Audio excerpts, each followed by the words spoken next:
Boa noite, pessoal. Hoje nós vamos ver um dos diagramas UML que são usados para descrever a interação entre agentes. Então, hoje nós vamos estudar os diagramas de sequência. Então, nessa figura aqui, nós resumimos os elementos básicos presentes nos diagramas de sequência. Primeiramente, nós temos as entidades de interesse, que são atores ou objetos ou sistemas externos, tá? Então, aqui pode ser um usuário, tá? Pode ser um objeto, aqui é o nome do objeto, a referência dele, vamos dizer assim, e o nome da classe associada. A gente pode colocar só a classe, aí dependendo do software usado, a gente coloca só dois pontos e a classe, ou então o nome da classe. No caso do Star UML, a gente não consegue colocar, por exemplo, aqui dois pontos passageiro. Então, ou eu escrevo passageiro, ou eu coloco o passageiro P. Tá? E cada entidade de interesse tem a sua própria linha de vida, que são essas linhas tracejadas aqui. O que o diagrama de sequência faz, na realidade, é mostrar a troca de mensagens entre essas entidades, tá? Numa linha do tempo que a gente vai imaginar sendo na vertical, apontando para baixo. Tá? Então, aqui nós temos um passageiro enviando uma mensagem. Essa mensagem pode ser o nome de um método, normalmente é o nome de um método, mas também pode ser uma propriedade, tá? E ele envia essa mensagem para o operador de um guichê. O operador do guichê, eventualmente, vai perguntar lá para o cliente se ele tem alguma bagagem, aí o passageiro, aliás, poderia ter essa parte aqui também, ó, né? E aí, finalmente, o passageiro vai despachar uma bagagem. A bagagem tem uma origem e um destino. Então, como essas mensagens normalmente são mapeadas para métodos lá na programação, né, a gente pode colocar aqui os argumentos também e até o valor de retorno. Bom, essa mensagem despachar bagagem, ela envolve algumas operações que o guichê vai fazer, que até podem ser representadas em outros diagramas de sequência, tá? Lembrem sempre que cada diagrama tem um contexto que ele quer mostrar. Nesse caso aqui, é simplesmente explicar como diagramas de sequência funcionam. Não serviria, não teria muita utilidade prática um diagrama tão pequeno, tá? Beleza. E aí, quando o operador guichê, né, o operador do guichê, faz lá o procedimento para despachar a bagagem, ele devolve para o passageiro o comprovante de bagagem. Então, isso aqui é uma mensagem de retorno. E o tempo gasto na operação é representado por uma caixa de ativação. Tá? Em alguns pacotes de software, nós também temos uma caixa de ativação para toda a linha de vida do objeto, mas na realidade isso são mais detalhes. Né? Na realidade, você seguindo bem o padrão do software está tranquilo. Inclusive no caso do StarOML, ele costuma colocar o diagrama inteiro dentro de um frame. Né? Isso aqui são frames UML, que também é opcional. Bom, então é isso. Aqui nós temos a sintaxe básica para o diagrama de sequência, as entidades e as mensagens na linha do tempo, que aqui está na vertical. Com relação às mensagens, aí aqui eu deixei ainda mais abstrato, né, o diagrama, nós temos mensagens síncronas. Reparem que aqui o final da seta é um triângulo preenchido. Nós temos mensagens assíncronas, mensagens de retorno. Então, a assíncrona é aquela que, na realidade, o objeto que chamou espera o término da chamada. Tá? Então, o tempo que o objeto que vai executar a operação gastar, o objeto que chamou fica esperando, vamos dizer assim. Já na mensagem assíncrona, você dispara a mensagem e você pode ter uma resposta a qualquer momento. Ela não precisava vir aqui, ela poderia vir mais para frente. Por isso que é assíncrona, né? É o caso, por exemplo, de requisições HTTP. Você pode fazer uma chamada HTTP e fazendo outras coisas, outras operações. Quando chegar a resposta, você trata ela. Né? Um outro tipo de mensagem é a mensagem perdida, a mensagem encontrada, muito útil na descrição de protocolos de comunicação. No nosso caso aqui, nos nossos exemplos da disciplina, não vai ser tão usado isso aqui. Nós também temos self-messages, eu coloquei aqui mensagem própria, que é para você destacar uma operação que o próprio objeto vai fazer, ele chama um método dele mesmo dentro de um outro método. Temos uma mensagem especial para construir um novo objeto de uma classe e uma mensagem especial para destruir. Nesse caso, nós usamos os estereótipos create e destroy para indicar isso, tá bom? No caso específico do destrutor, uma vez que o objeto é destruído, a gente coloca esse X para indicar que a linha de vida dele foi interrompida aqui, ele não existe mais. Um outro elemento dos diagramas de sequência são os interaction uses. Em português a gente costuma ver como fragmento ref. O uso de interação, a tradução direta, né, não é tão usado não. Então o que é um fragmento ref? Aqui nesse exemplo nós temos três agentes, que é um usuário, um cliente, um controlador e um carrinho de compras. Tá? Aqui é no contexto de um sistema de e-commerce. Então, aqui eu quero mostrar qual o comportamento do sistema quando o usuário solicita para ver o carrinho. Então é uma chamada HTTP. Esses símbolos que parece menor que e maior que, eles são usados, é duplo, tá? Eles são usados para indicar estereótipos. Isso para tudo que a gente faz em UML. Então aqui nesse estereótipo eu estou deixando claro que essa mensagem é HTTP. E nesse caso aqui, por algum motivo semântico, não é uma mensagem assíncrona, é uma mensagem síncrona, ou seja, talvez porque o usuário ele clica e fica esperando voltar lá, né, a tabela, e nessa tabela vai ter lá aquela listagem de produtos e quantidades e o valor total do carrinho. Então aqui tem a troca de mensagens, ó, ele pede para ver o carrinho, aí o controlador que recebe essa requisição HTTP interage com um objeto do tipo carrinho de compras, chama o método calcular valor total e o valor total passado para o controlador é usado para construir a tabela, bem como outras informações do carrinho. Tá? Na realidade, o que o fragmento ref está fazendo aqui é indicar que haverá, antes dessa troca de mensagens, uma outra interação que é descrita por outro diagrama. Né? Pode até ser outro diagrama de sequência, chamado login, ou algum outro diagrama com interação. Tá? E agora vamos ver os fragmentos de interação. Tá? Tem gente que considera o fragmento ref como um fragmento de interação, mas em alguns pacotes de software isso vem separado, que é o caso do StarUML.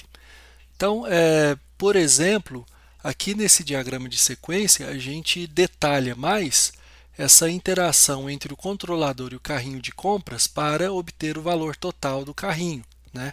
Então, aqui a gente tem um fragmento do tipo loop, que ele serve para fazer um laço de repetição, e aqui ó, ele tem um nome. Esse nome é opcional, mas no caso do StarUML ele sempre coloca. E aqui você coloca entre colchetes a condição, né, ou os detalhes do laço de repetição. Então aqui, para cada produto, aqui você coloca alguma mensagem que deixa mais claro o papel loop, né, desse fragmento. Tá? Então o carrinho de compras vai pegar cada produto dele, vai obter o preço, e vai atualizar o total, que é ele chamando um método nele mesmo, né, de acordo com o preço daquele produto e a quantidade daquele produto no carrinho. Então, 3 pacotes de arroz. Ele vai pegar lá o preço do pacote de arroz, vai multiplicar por 3 e vai atualizando o total aqui. É isso que esse fragmento está mostrando. Lembrando que operações tão primitivas assim não costumam ser modeladas com diagramas de sequência. Tá? Normalmente a gente usa isso para coisas mais desafiadoras, vamos dizer assim. Só que aqui é mesmo para fins de exemplo, aí tinha que ser um exemplo que todo mundo vai entender. Um outro fragmento de interação é o out, de alternativas. Ele lembra muitas estruturas switch case das linguagens de programação, ou no caso do Python, você pode simular isso com if, elif, elif, elif, né? Um monte de else if aninhados. Aqui eu tenho, na realidade, duas condições. Tá? Se for só uma, é melhor usar o fragmento opt, de opcional. Tem outros fragmentos também, como par, que indica que as ações podem ser realizadas em paralelo, né? Mas aqui a gente vai focar só nos principais. Então, nessas alternativas aqui, ó, depois que eu tenho o preço total, reparem que essa lógica está toda aqui no carrinho de compras. Aqui envolveu também produto, aqui não. Ó. Se o cliente for um cliente premium, e aí o carrinho de compras sabe de qual cliente que é, né? A gente está partindo dessa premissa aqui, ele aplica um desconto de 20%, tá? Se for um cliente Plus, ele aplica um desconto de 10%, 0,1%. E se não for nada, beleza, não vai executar nem isso e no final das contas ele retorna aqui para o controlador o preço, tá? Com isso a gente volta então naquele exemplo do sistema de gestão de bagagens. Então lembrando, nós temos guichês, tobogãs, as bagagens são cadastradas aqui e despachadas, né, aqui nos guichês. Elas entram numa malha de esteiras rolantes, com carrinhos autônomos que vão buscar a bagagem e transportar ela do guichê até o tobogã, que é o destino. Tá? E nós temos pontos especiais, como esse aqui, que é o ponto para a recarga dos carrinhos. A gente pretende fazer um simulador, onde você deposita uma bagagem em algum dos guichês com algum destino, e um carrinho vai buscar essa bagagem, né, levando em conta a escolha, né, qual carrinho está mais perto, a questão de consumo de bateria, etc. Tá? Então agora vamos ver dois diagramas de sequência para esse sistema de gestão de bagagens. Um deles, talvez o mais importante, é o diagrama de sequência associado a um evento de tique de relógio. Então a nossa simulação vai ser temporizada. A gente pode, por exemplo, atualizar a tela a cada 50 milissegundos ou a cada 100 milissegundos. E cada evento desse eu coloco aqui uma entidade abstrata chamada relógio, mas não precisa ter uma classe relógio, tá? Não existe essa necessidade de tudo mapear de um para um do diagrama para o código. No caso da nossa implementação, se a gente for usar o tkinter, a gente pode simplesmente usar aquele método after, já da janela principal, para agendar a execução de uma função. E aí no final dessa função a gente faz um novo agendamento. Acabou, eu já tenho, nesse caso, essa lógica de ações periódicas. E aí, uma vez que o aeroporto, aqui já é a classe aeroporto mesmo, ela ficou sabendo, ó, chegou um novo tique de relógio, vamos atualizar todo mundo. O que ela vai fazer? Primeiro, eu tenho que verificar as baterias. Se acabar a bateria de um carrinho no meio da malha de esteiras, eu vou precisar parar o sistema, parar tudo, para alguém ir lá pegar o carrinho e tal. Existe uma lógica alternativa, onde a esteira que mexe, o carrinho fica parado, mas aqui a gente está considerando que é o carrinho que mexe. Tá? Então, para cada carrinho, eu vou diminuir a bateria dele. E aqui a gente pode simplificar no nosso modelo, que o consumo de bateria é fixo, ou então você pode interrogar o carrinho e verificar se ele está em movimento ou não. Né?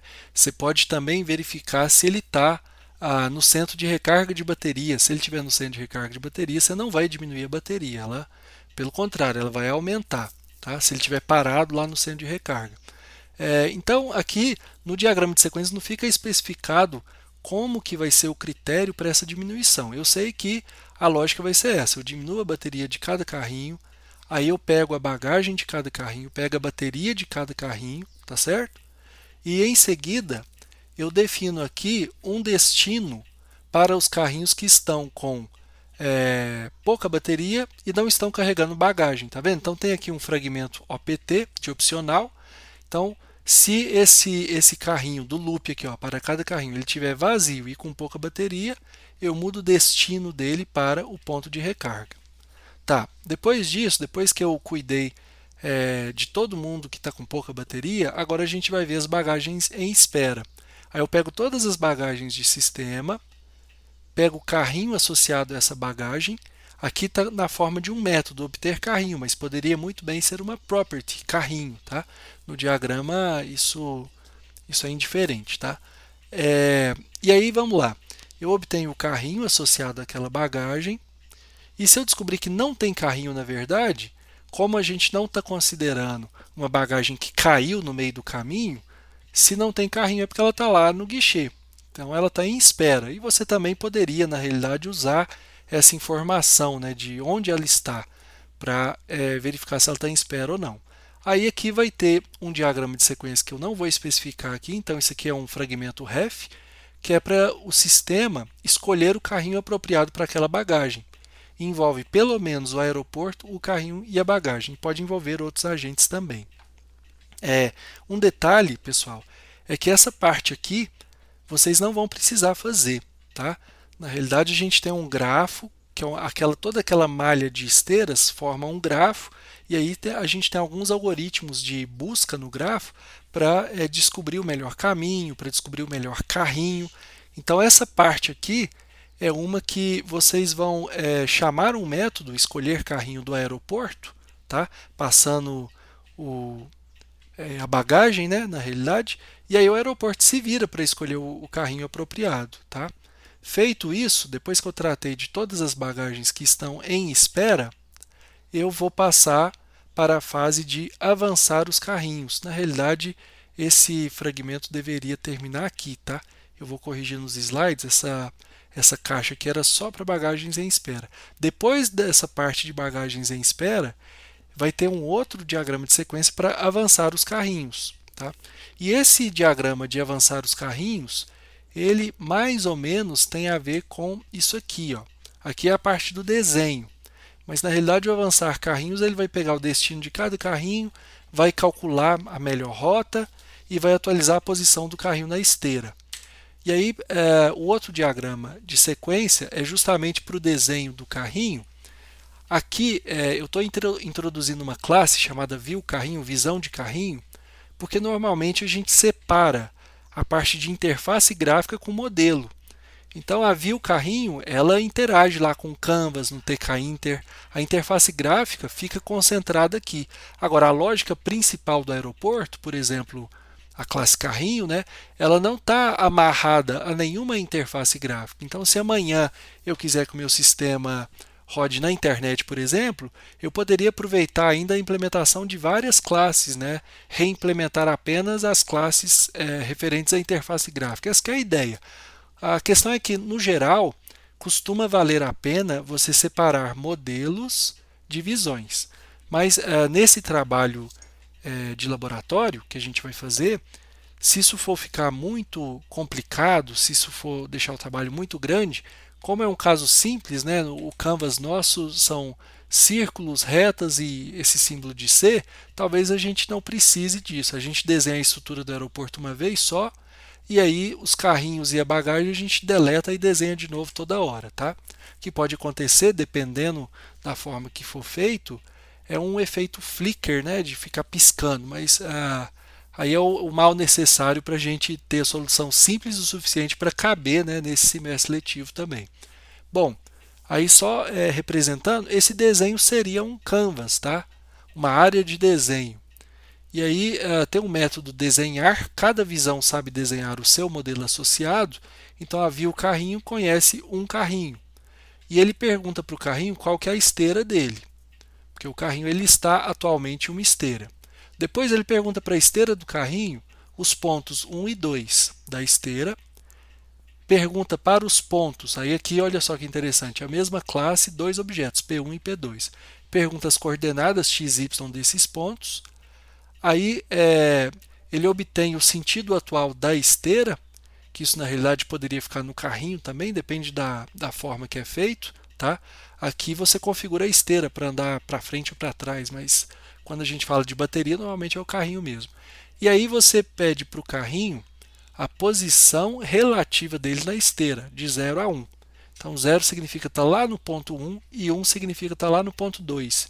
Meio quer dizer que está bem na metade e 0,75 significa que ele andou 3/4 do caminho, já está mais próximo do ponto 2. Com base em tudo isso, depois que você tem a posição do carrinho na esteira, os pontos e tal, você tem as coordenadas, então você tem aqui um vetor, você tem, vamos dizer assim, qual pedaço daquele vetor que o carrinho já andou, e aí você desenha ele lá. Reparem que quando a gente faz diagrama de sequência, às vezes alguns métodos que não estavam claros na fase de análise, enquanto você está especificando com mais detalhes a arquitetura, você acaba percebendo mais métodos a serem implementados e mais atributos a serem inseridos lá no diagrama de classe. Então é perfeitamente normal. As metodologias de desenvolvimento são iterativas. Você não faz lá o diagrama perfeito de primeira. À medida que você vai desenvolvendo, você vai atualizando os modelos também, tá? Bom, com isso eu encerro essa parte de diagramas de sequência. Deixo aqui novamente a indicação desse livro, ou então vocês fiquem à vontade para pesquisar bastante sobre diagramas de sequência no Google. E a gente vai aplicar o ML na realidade para o nosso sistema de gestão de bagagens. Normalmente, vocês fariam os diagramas e o código, mas aí com o ensino remoto a gente acaba condensando bem o curso, então eu vou passar esses diagramas prontos, vocês vão só codificar a implementação deles, tá? Muito obrigado a todos e até a próxima aula.